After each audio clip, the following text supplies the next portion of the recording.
तीन बहनों की लालची भाभी। करिश्मा, रेशमा और मनीषा तीन बहनें हैं। उनका एक भाई भी है, मयंक। मयंक अपनी बहनों को बहुत प्यार करता है, लेकिन मयंक की पत्नी सविता इस मामले में मयंक से बिल्कुल ही अलग है।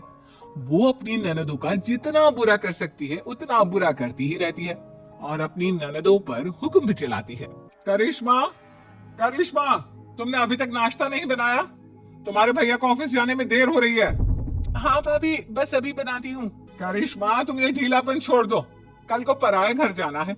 वहां अगर तुम इस तरह से काम करोगी तो लोग क्या कहेंगे कि माँ ने और भाभी ने कुछ सिखाया नहीं। और तुम्हारी दोनों बहनें कहाँ है? अब रेशमा मार्केट गई है और मनीषा सो रही है। क्या? सुबह के 8 बज रहे हैं और ये महारानी अभी भी सो रही है?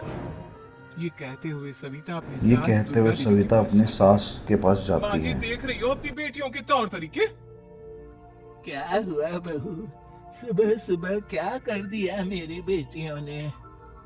अरे, एक तो अभी अभी उठकर किचन में गई है, दूसरी सुबह सुबह बाहर चली गई और तीसरी अभी तक सो रही है। क्या करूं मैं इन तीनों का? मैं तो परेशान हो गई हूँ। जा जाकर उठा उसे और रेशमा से मैं बात करती हूँ। सविता सीधा मनीषा के कमरे में जाती है और उससे कहती है, महारानी, जल्दी उठो, सूरज सर पर आ गया है।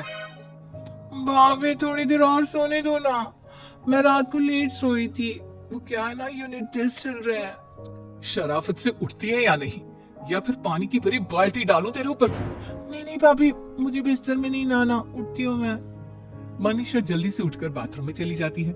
सभी आराम से बैठकर नाश्ता कर रहे होते कि तभी रेशमा बाजार से हाथ में सामान लिए आ जाती है। रेशमा को देखते ही सविता उस पर बरस पड़ती है। लो, आ गई महारानी। ऐसा भी क्या सामान लाना था जो सुबह आंख मलते ही बाजार की तरफ रवाना हो गई? भाभी, कल आप ही तो चीख रही थी कि घर का सारा सामान मुझे ही लाना पड़ता है, घर में किसी को भी किसी काम से कोई लेना देना नहीं है।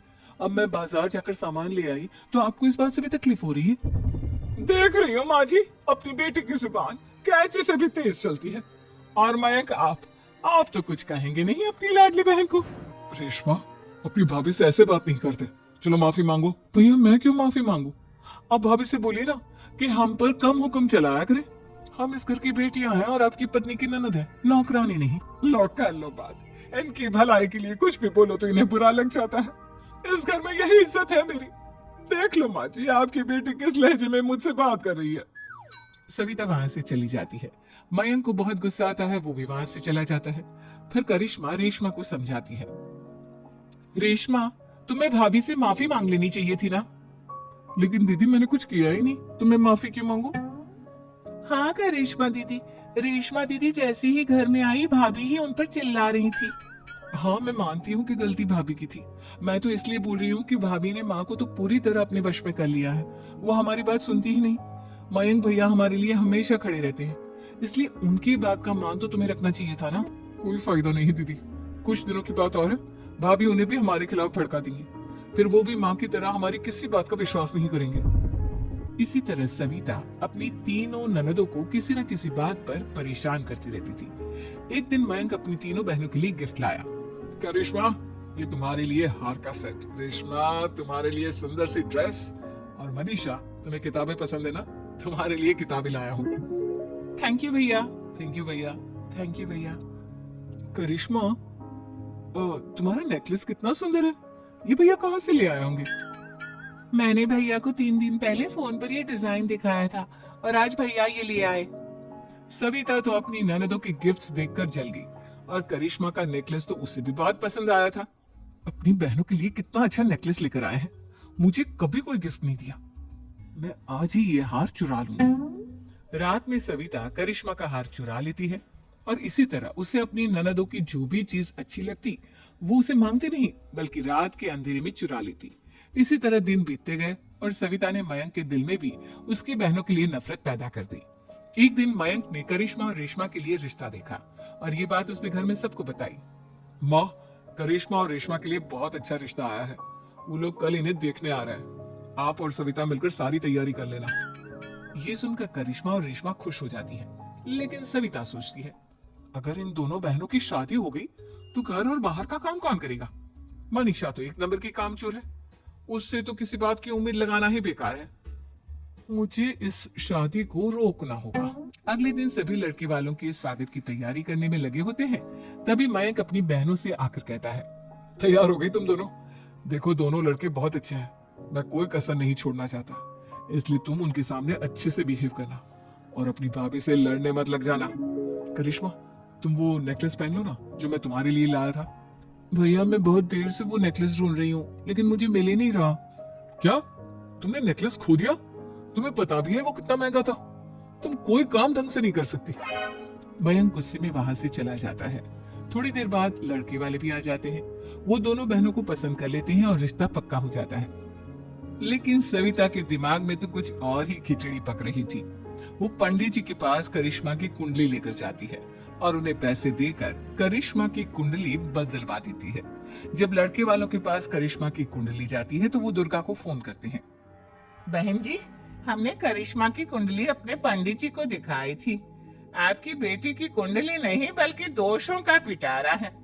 देखिए, मैं और मेरे पति इन सब बातों में बहुत विश्वास करते हैं, इसलिए हम आपकी बेटी से अपने बेटे की शादी नहीं करा सकते। इस तरह करिश्मा का रिश्ता टूट जाता है और सभी घर वालों को बहुत दुख होता है।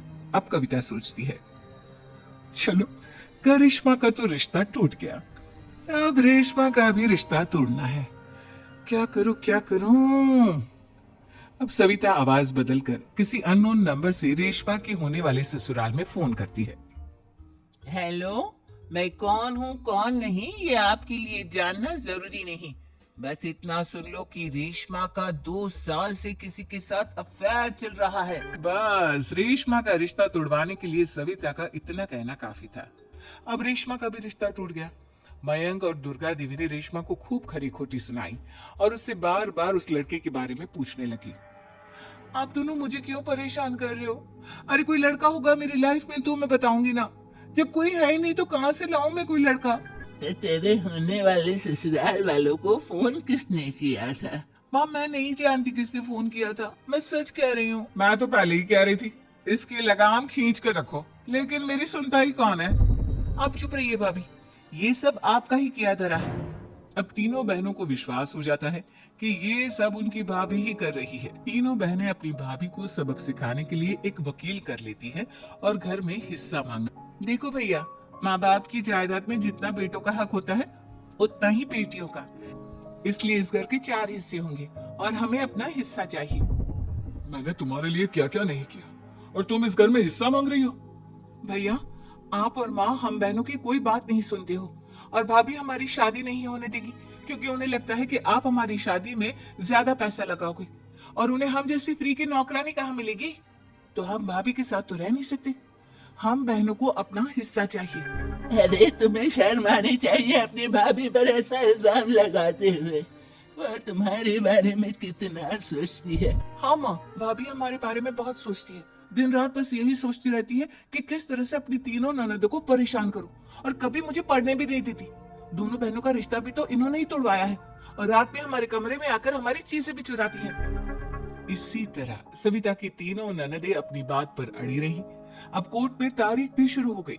जब सविता को लगा कि उसकी तीनों ननद इतनी आसानी से नहीं मानने वाली, तो उसने अपने पति और सास को सारी सच्चाई बता दी और अपनी तीनों ननद से माफी मांगी। मयंक और दुर्गा को भी अपनी गलती का एहसास हो गया। अब सविता खुद करिश्मा और रेशमा के लिए अच्छा रिश्ता ढूंढती है और उनकी शादी करवाती है।